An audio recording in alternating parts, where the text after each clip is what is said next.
नमस्कार दोस्तों, स्वागत है आप सभी का। आज के इस वीडियो लेक्चर में हम लोग देखेंगे MA sociology second year MSOE 004 urban sociology की कुछ most important questions.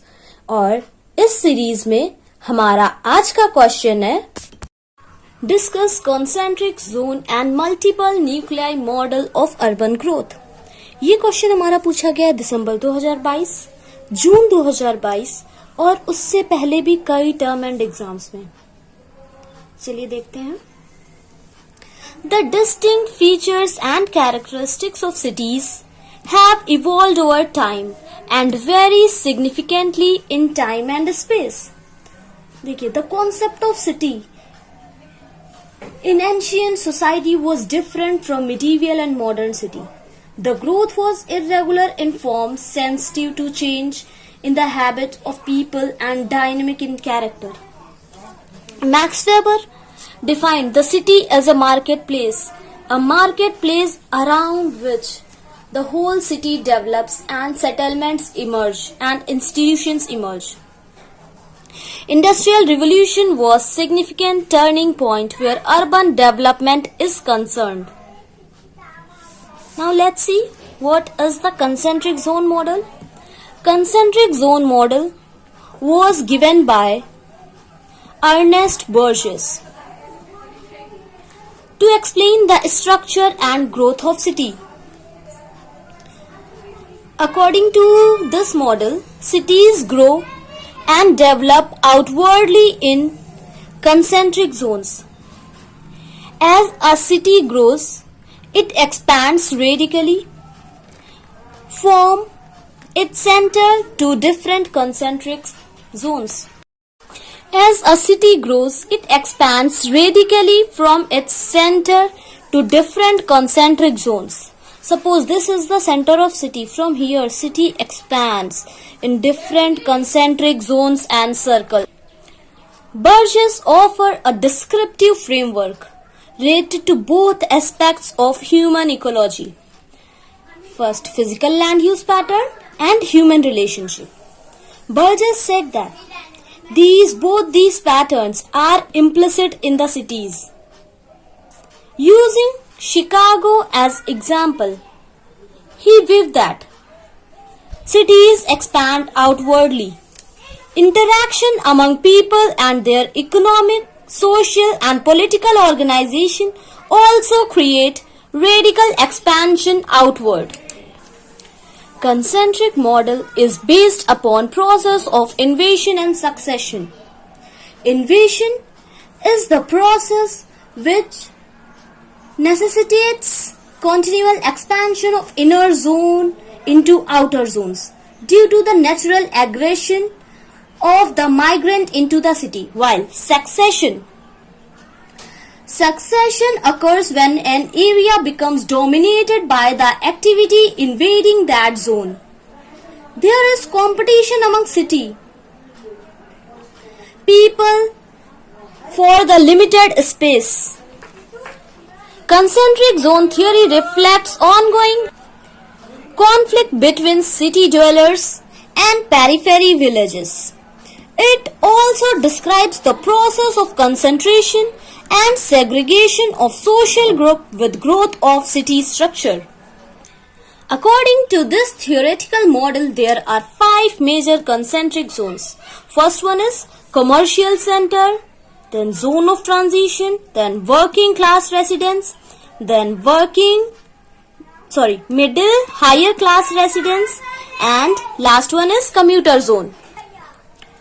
This number 1 innermost is the commercial center, then the surrounding zone 2 is the zone of transition divided into 2 parts. A is the light manufacturing and B, the inner zone of the zone 2 transition, is the wholesale zone.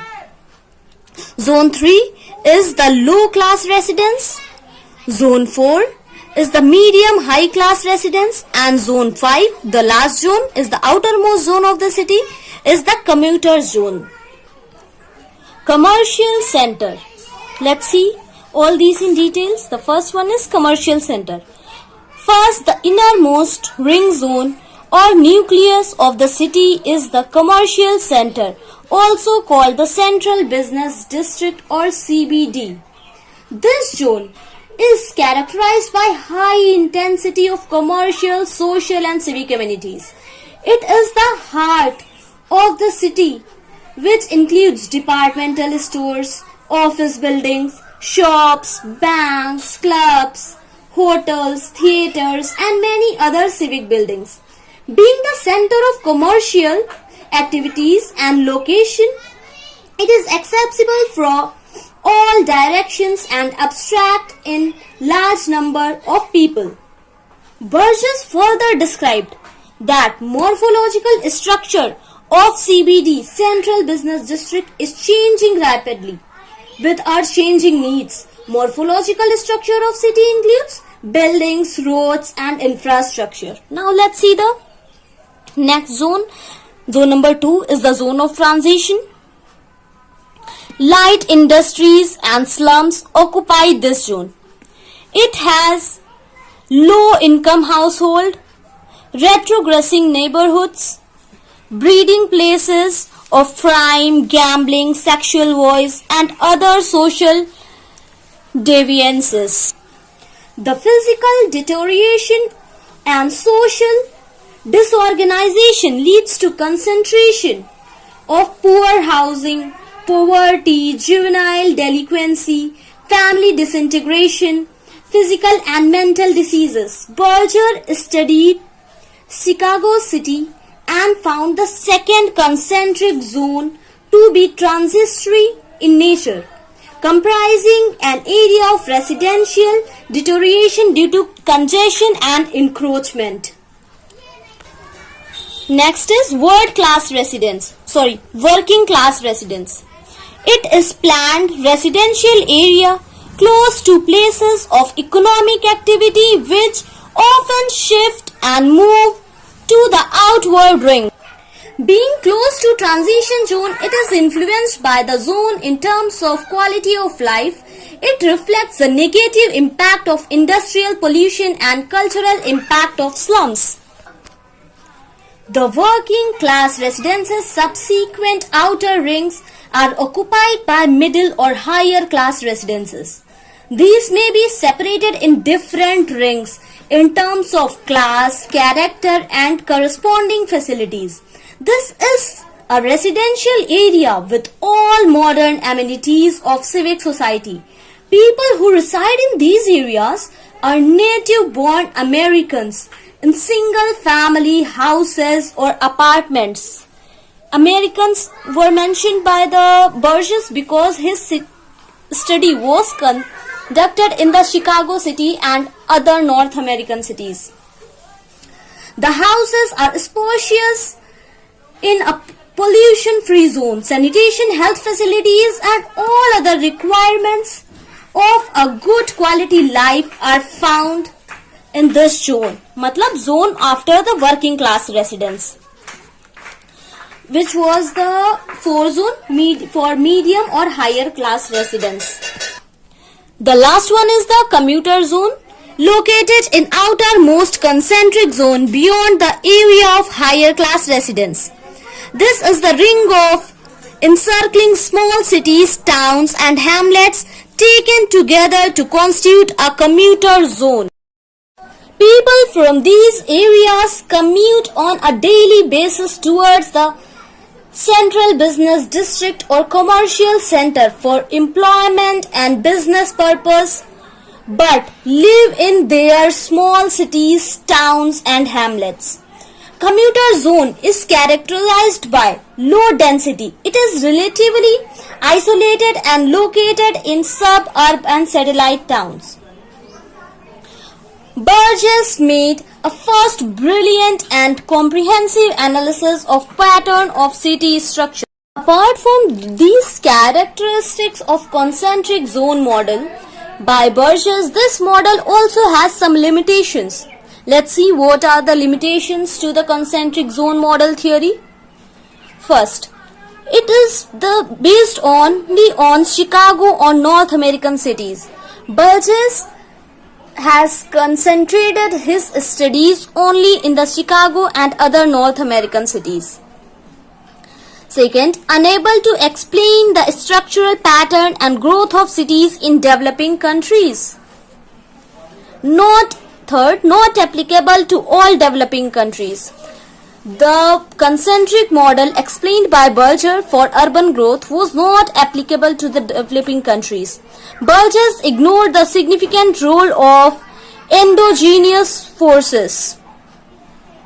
Now, let's see the second model which was asked in our question is the multiple nuclei model. Multiple nuclei model was given by Chauncey Harris and Edward Ullman in 1954. According to multiple nuclei model, cities are not homocentric but rather have many mini centers which play a significant role in development of cities. These mini centers originally developed independently with a specialized advantages and they offered or similar activities clustering in these areas. These mini centers originally developed independently with the specialized advantages that they offered or similar activities clustering in these areas. It is different from other theories and is divided into 10 major areas. Let's see what are these 10 major areas. First, central business. Second, central business CBD, that means CBD, central business district.